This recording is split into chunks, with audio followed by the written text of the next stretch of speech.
అది అమరావతికి దూరంగా ఉన్న దట్టమైన నల్లమల అడవుల అంచున ఉన్న ఒక చిన్న గ్రామం. పేరు చీకటిపల్లి. అక్కడికి దగ్గర్లో ఉన్న ఒక పాత బ్రిటీష్ కాలం నాటి బంగళాను కొనడానికి సాఫ్ట్వేర్ ఇంజనీర్ కార్తీక్ తన నలుగురు స్నేహితులతో కలిసి బయల్దేరాడు. కార్తీక్కి పాతకాలపు కట్టడాలన్నా హార్రర్ అన్నా చాలా ఇష్టం. అక్కడ దయ్యాలున్నాయి, వెళ్లకండి అని ఊరిజనం హెచ్చరించినా వీరు నవ్వుతూ కొట్టిపారేశారు. కారు అడవి మార్గంలో వెళుతుంటే రోడ్డుకు ఇరువైపులా ఉన్న చెట్లు భయంకరమైన ఆకృతుల్లా కనిపిస్తున్నాయి. సాయంత్రం 6 దాటింది. ఆకాశం నల్లటి మేఘాలతో నిండిపోయింది. చివరకు వారు ఆ బంగళా చేరుకున్నారు. అది 2 అంతస్తుల భారీ భవనం. చుట్టూ తుప్పలు మొలిచి గోడలమీద నాచు పేరుకుపోయి ఉంది. లోపలికి వెళ్లగానే ఒక రకమైన వింత వాసన, కుళ్ళిన మాంసం మరియు పాత పుస్తకాల మిశ్రమంలాంటి వాసన వారిని పలకరించింది. రే కార్తీక్, ఇక్కడ వాతావరణం అస్సలు బాలేదురా, వెనక్కి వెళ్ళిపోదామా అన్నాడు భయపడుతూ అజయ్. పిరికివాడిలా మాట్లాడకజయ్, మనమిక్కడ ఉంటానికి వచ్చాం, భయపట్టానికి కాదు అని కార్తీక్ నవ్వాడు. వారు తమ బ్యాగులను హాల్లోని ఒక పాత టేబుల్పై పెట్టారు. అప్పుడే పైన ఉన్న సీలింగ్ ఫ్యాన్ మెల్లగా తిరగడం మొదలైంది. స్విచ్ వేయకుండానే ఫ్యాన్ తిరగడం చూసి అందరూ ఒక క్షణం స్తంభించిపోయారు. మొదటి రాత్రి. వింత శబ్దాలు.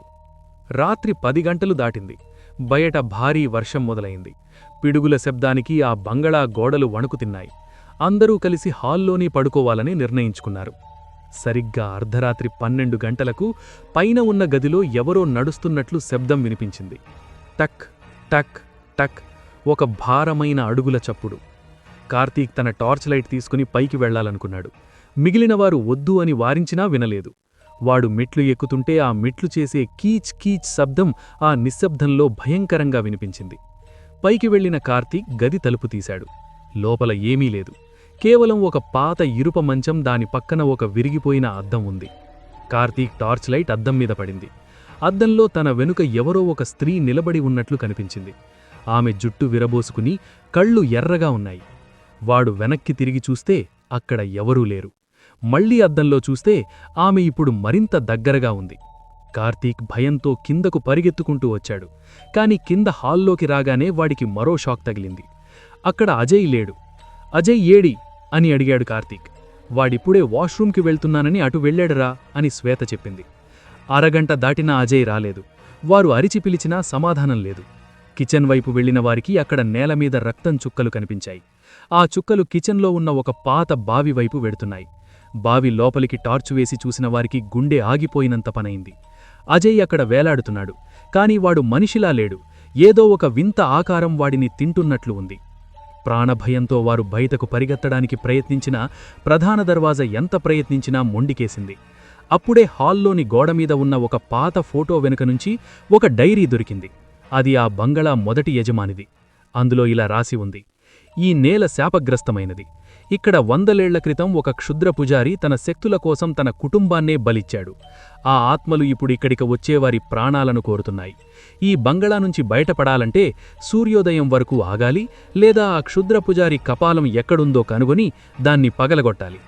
మిగిలిన ముగ్గురు ఆ కపాలం కోసం వెతకడం మొదలుపెట్టారు. ఆ బంగళాలోని ప్రతి గదిలోనూ వింత శబ్దాలు, వికృత నవ్వులు వినిపిస్తున్నాయి. శ్వేతను ఏదో అదృశ్యశక్తి గోడకు విసిరికొట్టింది. ఆమె అక్కడికక్కడే స్పృహ కోల్పోయింది. కార్తీక్ మరియు సాగర్ బేస్మెంట్లోకి వెళ్లారు. అక్కడ ఒక రహస్య గది ఉంది. లోపల వేల సంఖ్యలో పుర్రెళ్ళు ఉన్నాయి. వాటి మధ్యలో ఒక వెండి పెట్టెలో ఆ పుజారి కపాలం ఉంది. దాన్ని తాకగానే ఆ బంగళా మొత్తం కంపించడం మొదలైంది. గోడల నుంచి నల్లటి పొగ రావడం మొదలైంది. ఆ పొగలో నుంచి ఒక భయంకరమైన ఆకారం బయటకు వచ్చి కార్తీక్ గొంతు పట్టుకుంది. సాగర్ తన దగ్గర ఉన్న రాడ్డుతో ఆ కపాలాన్ని గట్టిగా కొట్టాడు. ఒక్కసారిగా ఆ బంగళాలో పెద్ద కేక వినిపించింది. ఆ ఆకారం గాలిలో కలిసిపోయింది. తెల్లవారుజామున సూర్యకిరణాలు ఆ బంగళా మీద పడ్డాయి. కార్తీక్, సాగర్ స్పృహలో లేని శ్వేతను తీసుకుని ఎలాగోలా బయటకు వచ్చారు. వారు వెనక్కి తిరిగి చూస్తే ఆ భవనం ఇప్పుడు ఒక శిథిలంలా కనిపిస్తోంది.